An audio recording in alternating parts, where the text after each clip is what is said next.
Hi, I'm Susan Winter for SusanWinter.net, and thanks to my subscriber who gave me this topic about partners who continually push our boundaries. And yes, I have had this kind of relationship before, independent of whether they love you. This is a personality type of somebody who basically comes from lack within themselves. And the reason that they push your boundaries is they're selfish. They want their way.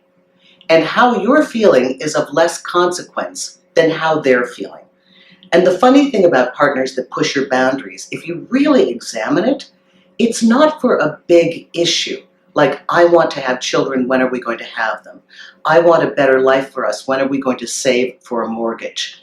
It's not a big, important issue. It tends to be for these silly, temporal whims. They want to go to a movie and you're working and they're going to be petulant and stomping about it. They're not having a good time. They want you to do something you don't want to do.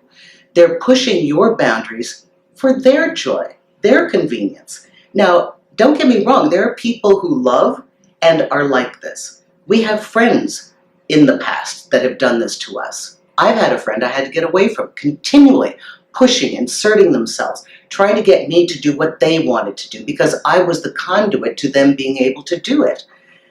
If I have to continually fight to hold ground, to hold on to my values, the way I participate in a relationship, what is equal flow, give and take, and you keep pressing, petulant, moody, trying to emotionally control me with, you'll be happy and nice when I give you what you want, and you'll be pouty and moody and withdrawn when I don't. What is that?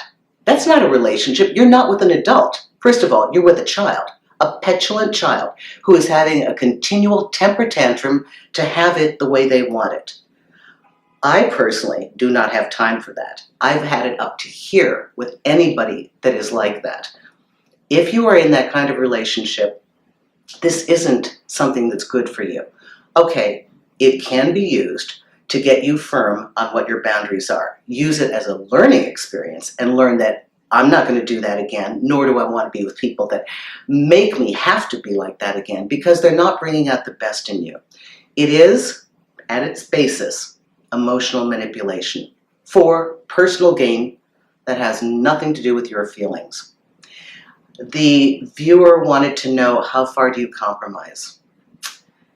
Actually, if you're already asking that question, you're way over your limit. If you have to write that and you've used the word whim and moods, no, you've been pushed in the name of love, and you may be a wonderful, loving partner. You have been pushed to a level that you are so uncomfortable that you're asking this question. Nobody that really is capable of loving us well would put us through that.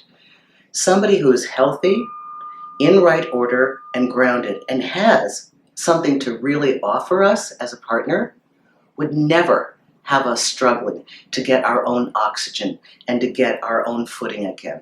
It would never happen. No, relationships are compromise on what we agree in our future. They're compromises on, you want to go to the movie tonight and I'd rather stay home. Those are the compromises. It's not on values or resources or day-to-day things that give you stability. That is not compromise. That's extracting something you don't want to give. That is a slight form of abuse too. It could be a great form of abuse. So understand, you are looking for a partner who loves, honors, and respects you as you do them. And if you've been a chronic overgiver, while loving and giving is a wonderful quality, and don't take that away from yourself, funnel that into somebody who has equal capacity to love and give and honor and be sympathetic and understanding to you. It's a two-way street. I hope that helps you, and thank you for the topic. Susan Winter, and if you prefer to hear these on podcast, tune into the Susan Winter Show on iTunes. Thank you very much.